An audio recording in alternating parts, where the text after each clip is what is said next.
Bien-aimés du Seigneur, peuple de Dieu, chers amis auditrices et auditeurs de la radio Hosanna FM, la voix de l'espérance, la grâce et la paix vous soient renouvelées de la part de Dieu notre Père et de Jésus-Christ, notre Seigneur et Sauveur. Le dimanche 9 février 2025, c'est le 5e dimanche après Épiphanie. Ce dimanche est le 5e du temps ordinaire. La couleur liturgique est le vert. Le thème de ce dimanche est intitulé « Dieu nous choisit par grâce ». Il est appuyé par les textes suivants. Psaume 138, toutes les strophes. Prophétie d'Ésaïe, chapitre 6, les versets 1 à 8. Première épître de l'apôtre Paul aux Corinthiens, chapitre 15, les versets 1 à 11. Et l'évangile de Jésus-Christ selon Luc, chapitre 5, les versets 1 à 11, les explications relatives au thème.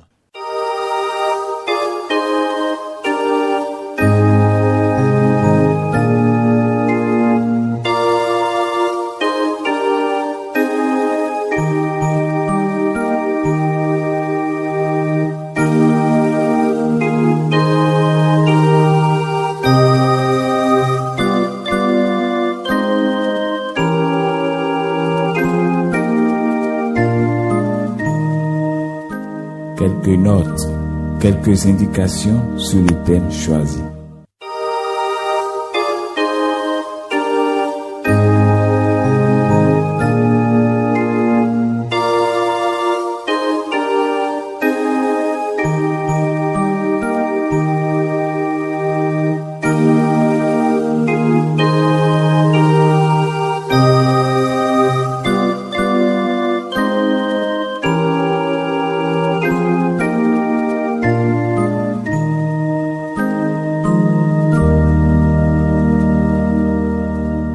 Dieu nous choisit par grâce.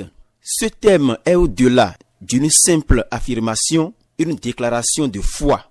Il est l'expression d'une conviction ferme et éclairée. Dieu y est présenté comme le souverain créateur, celui qui exerce son autorité absolue sur toute la création et qui agit librement, sans pression ni compression, conformément à son propre dessein.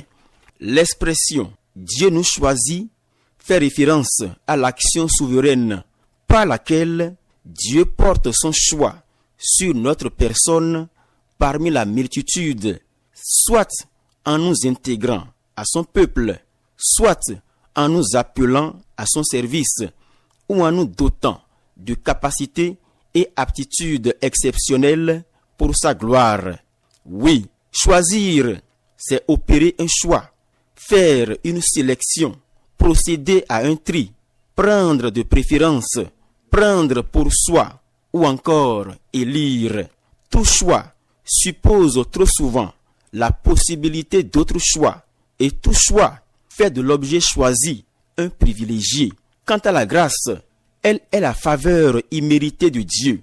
Elle est souvent décrite comme un amour inconditionnel et une miséricorde qui ne dépendent pas des actions ou des qualités de l'individu. C'est un don de Dieu dont on n'est pas digne, contrairement aux œuvres qui impliquent un mérite ou un effort humain.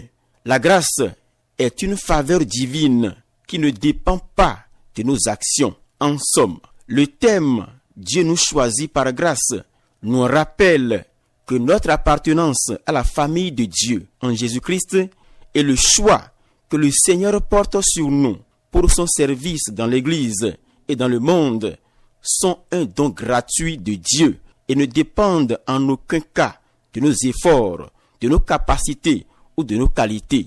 Ils reposent sur la grâce souveraine de Dieu. Lecture des textes bibliques.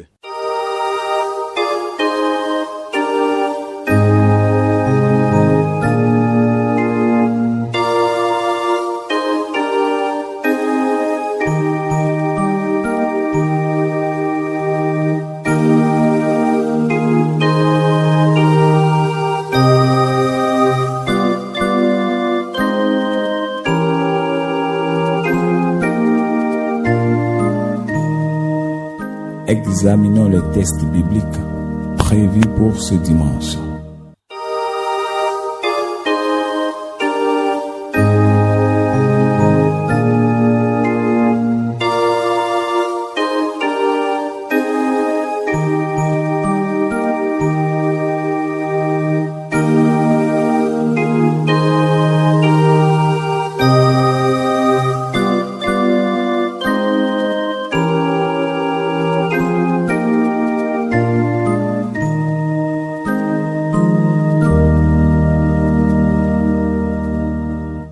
Psaume 138, toutes les strophes. Je te célèbre de tout mon cœur.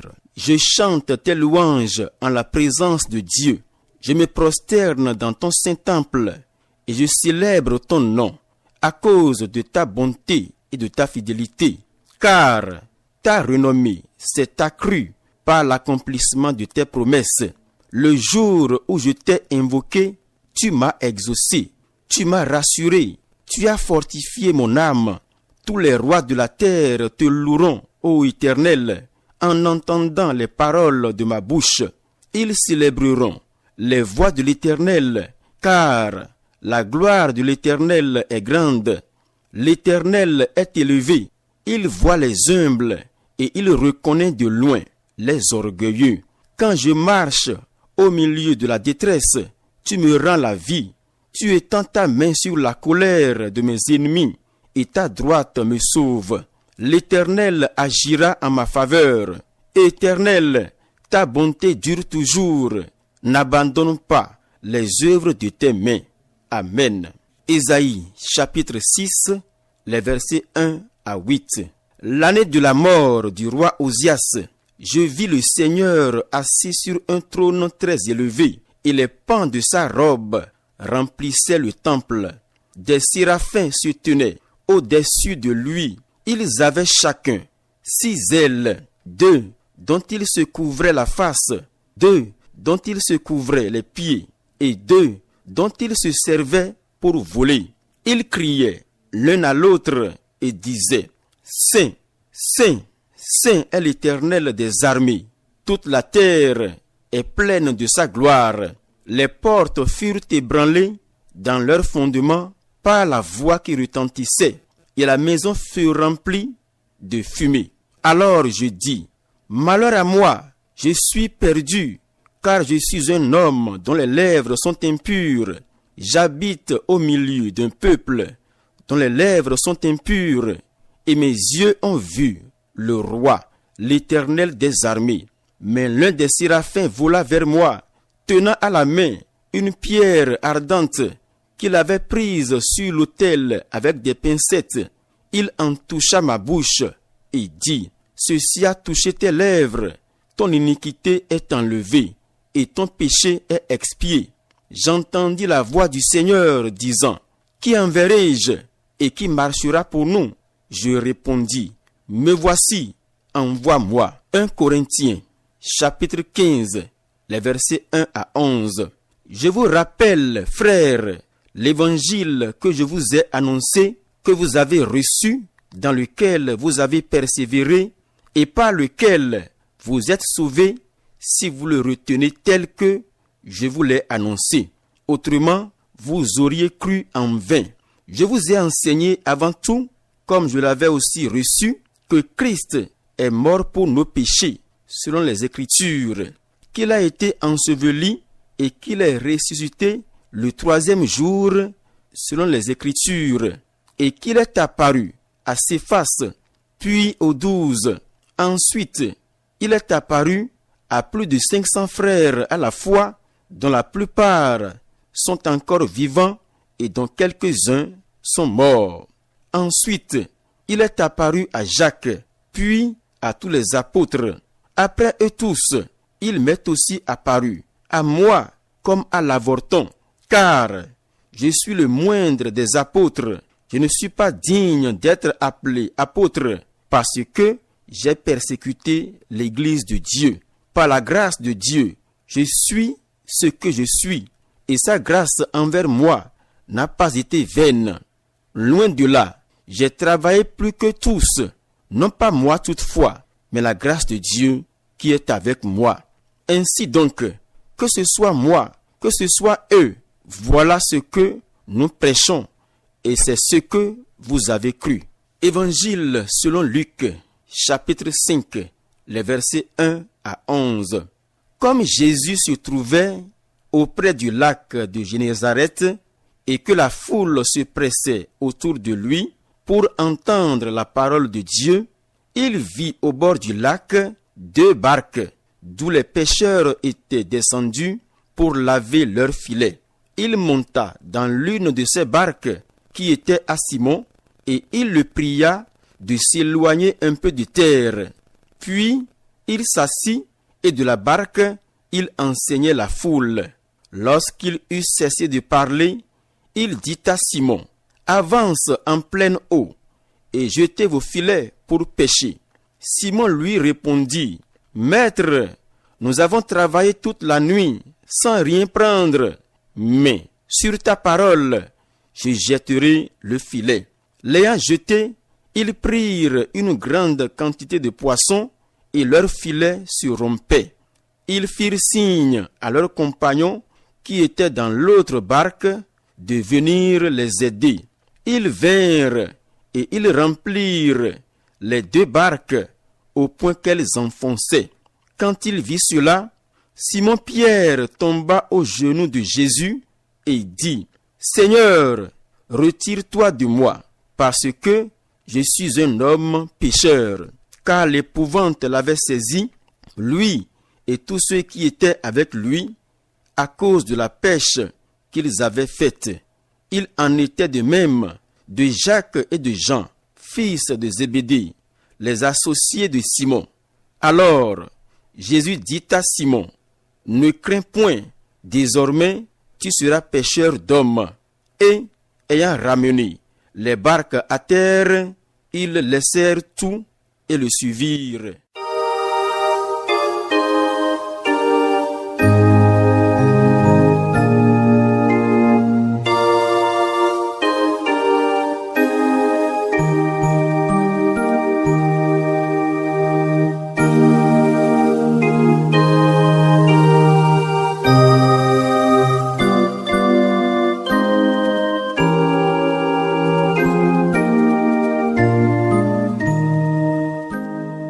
L'instant des commentaires et des orientations des textes lus.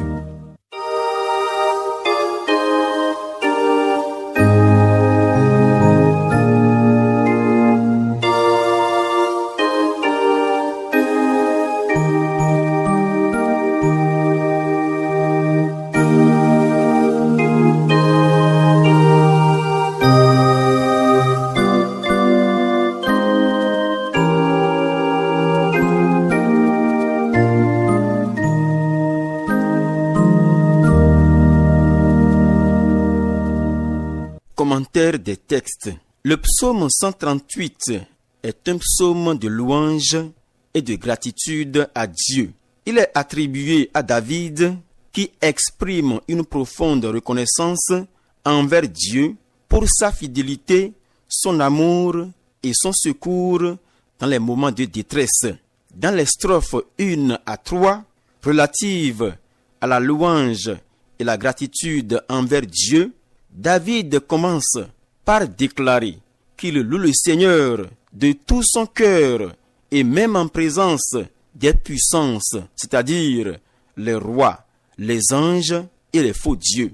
Il met en avant la grandeur du nom de Dieu et de sa parole, soulignant que Dieu exauce ses prières et le fortifie lorsqu'il se retrouve dans l'épreuve. En affirmant à la strophe 2, « Je me prosterne dans ton saint temple et je célèbre ton nom à cause de ta bonté et de ta fidélité », David considère l'exaucement de ses prières et le secours divin dont il a bénéficié non comme un mérite, ni comme les fruits des efforts personnels ou de l'obéissance à Dieu, mais comme l'œuvre de la bonté et de la fidélité de Dieu, c'est-à-dire l'œuvre de sa grâce. Les strophes 4 à 6 affirment la souveraineté de Dieu sur les rois et les nations. Dieu proclame sa seigneurie sur les nations, et David de même proclame que tous les rois de la terre loueront Dieu en entendant ces paroles. Il met ensuite en contraste l'attitude de Dieu. Bien qu'il soit élevé, il prend soin des humbles, tandis qu'il reconnaît de loin les orgueilleux.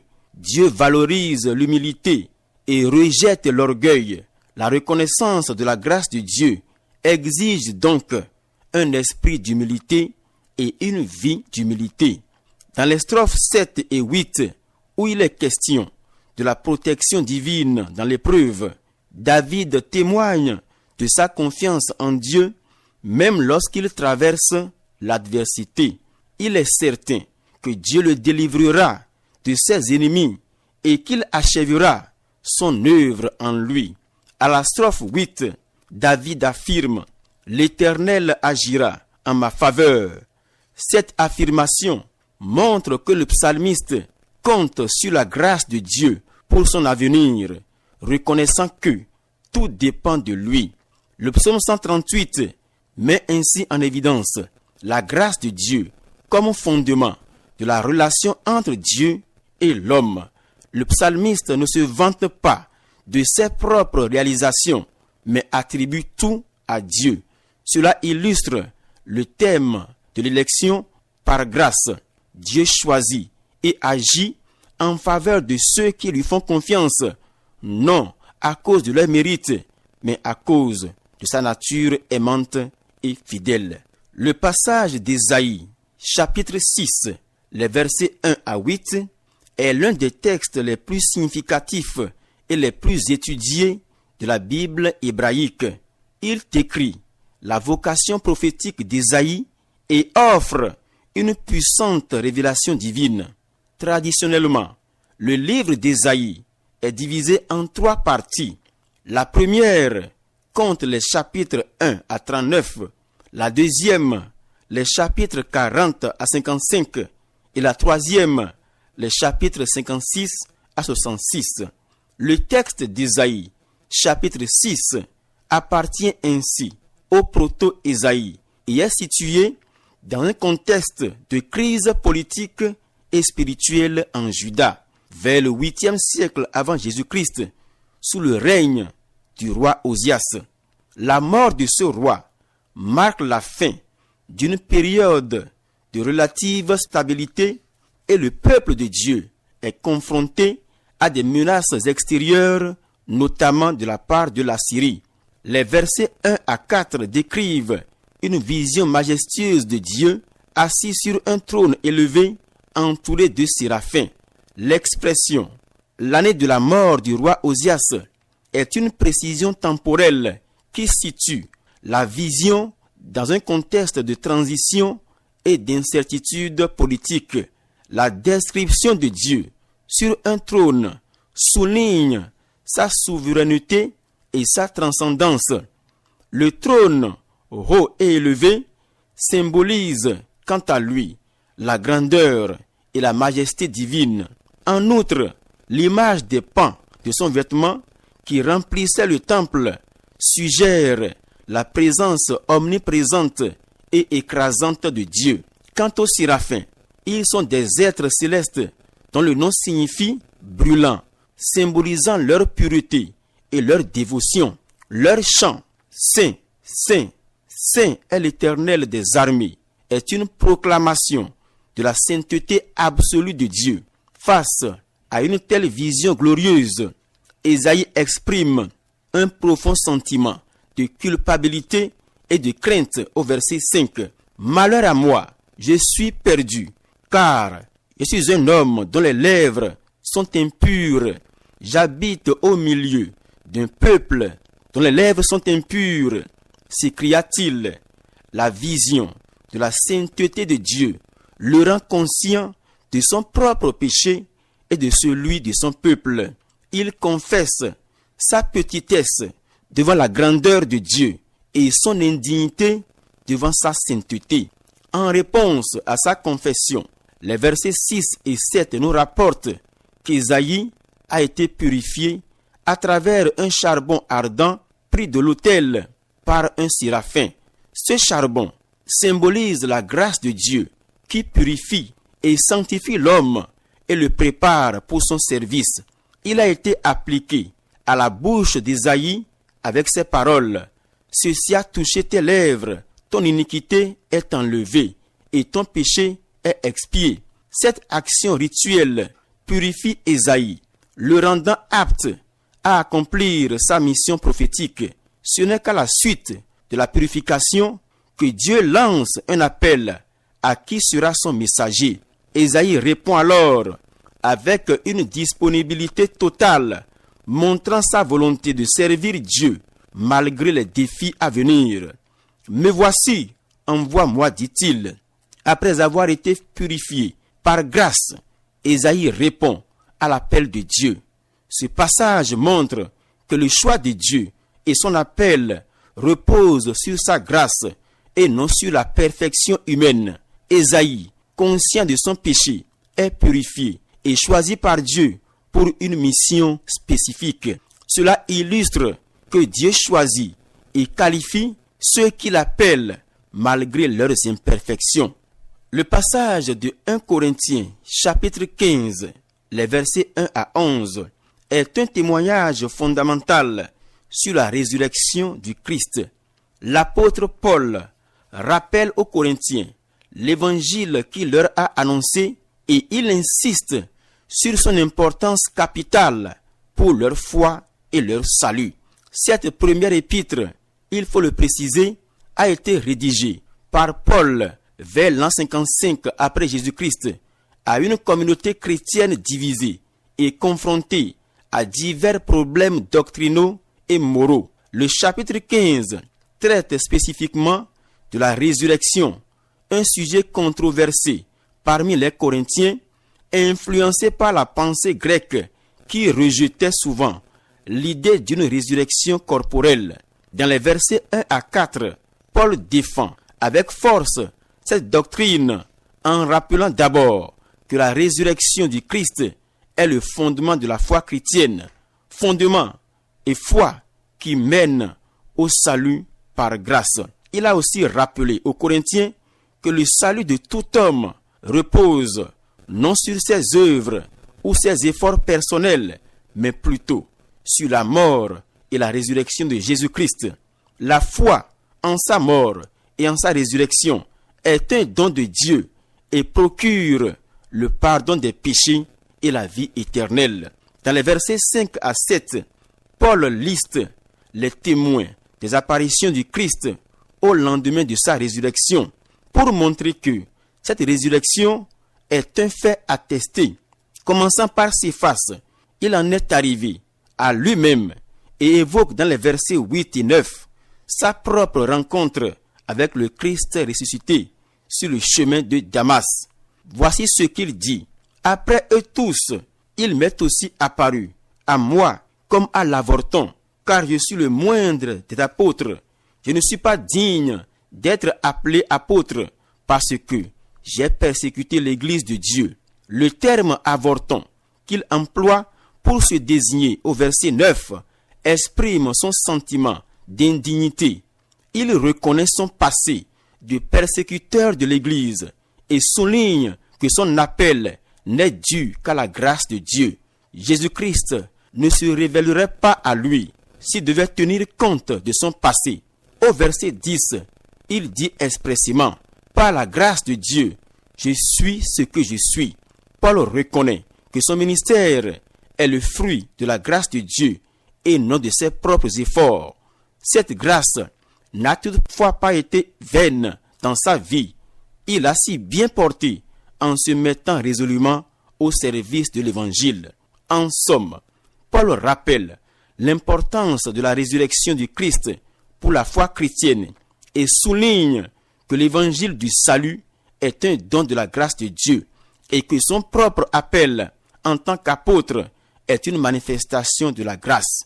Cela renforce encore le thème selon lequel Dieu choisit et utilise des personnes non à cause de leur mérite, mais à cause de sa grâce souveraine. La péricope de Luc chapitre 5, les versets 1 à 11, se situe au début du ministère public de Jésus en Galilée. Après son baptême et son séjour au désert, il commence à enseigner et à guérir, attirant de grandes foules autour de lui. Ce passage marque un tournant. Jésus appelle ses premiers disciples, en particulier Simon-Pierre, à le suivre et à devenir pêcheur d'hommes. Dans les versets 1 à 3, nous rencontrons Jésus qui enseigne près du lac de Génézareth, entouré par une foule avide de l'écouter. Il monte dans la barque de Simon et s'éloigne un peu du rivage pour mieux parler à tous. Cette scène montre l'attraction que Jésus exerce sur les foules et l'importance de sa parole. Au verset 4 à 7, Jésus demande à Simon de jeter ses filets en pleine eau. Pierre, bien que sceptique, car il a peiné toute la nuit avec ses compagnons sans rien prendre, obéit. Le résultat est une pêche miraculeuse. Les filets se déchiraient sous le poids des poissons. Ce miracle illustre le pouvoir de Jésus et la récompense de la foi et de l'obéissance.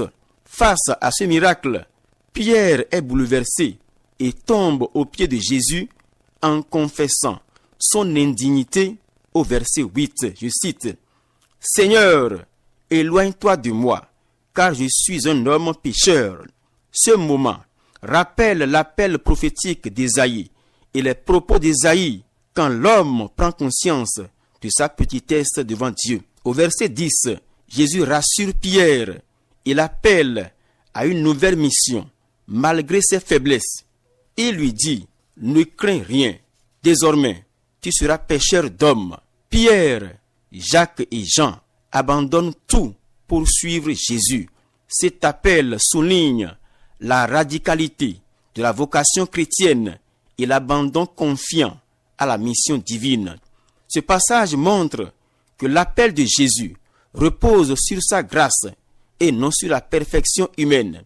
Pierre, conscient de son péché, est choisi et transformé par Jésus pour devenir un instrument de son royaume. Sa fonction de pécheur n'a pas été un obstacle pour son choix. Cela illustre une fois encore que Dieu choisit et qualifie ceux qu'il appelle malgré leurs limites et sans tenir compte de leur rang social. Ces différents textes bibliques montrent clairement que l'élection divine, c'est-à-dire le choix divin qui fait de nous des membres de son Église et qui fait également de nous des missionnaires, repose sur la grâce de Dieu et non sur nos mérites. Que ce soit dans la vie du psalmiste, l'appel d'Ésaïe, le ministère de Paul ou l'appel des disciples, nous voyons que Dieu choisit et utilise des personnes malgré leurs défauts. La grâce de Dieu est suffisante pour purifier, qualifier et envoyer ceux qu'il appelle. Cela nous appelle et nous rappelle que notre relation avec Dieu et notre service pour lui ne dépendent pas de nos efforts, mais de sa grâce souveraine. Le thème « Dieu nous choisit par grâce » nous invite à vivre dans l'humilité, la gratitude et la confiance en Dieu, sachant que c'est lui qui nous choisit, nous transforme et nous utilise pour sa seule gloire.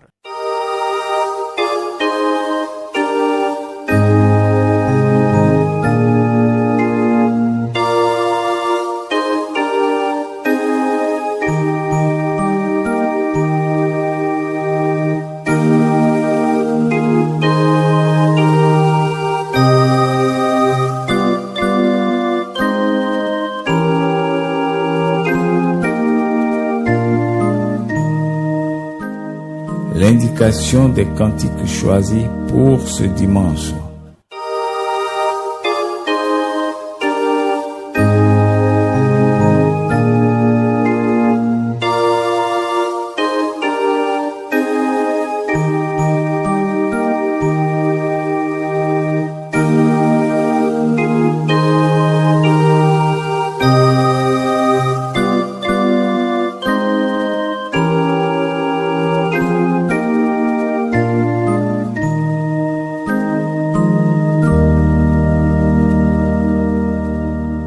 Pour le culte de ce dimanche 9 février 2025, les cantiques proposés par le lectionnaire sont les suivants.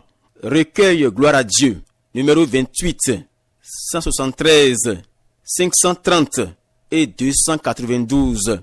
Recueil Gon, numéro 29, 332, 336, 427. Recueil Yoruba, numéro 20, 329, 446, 808. Recueil Mina, numéro 215, 225, 416, 427. Que le Seigneur veille sur son Église et nous fortifie. Amen.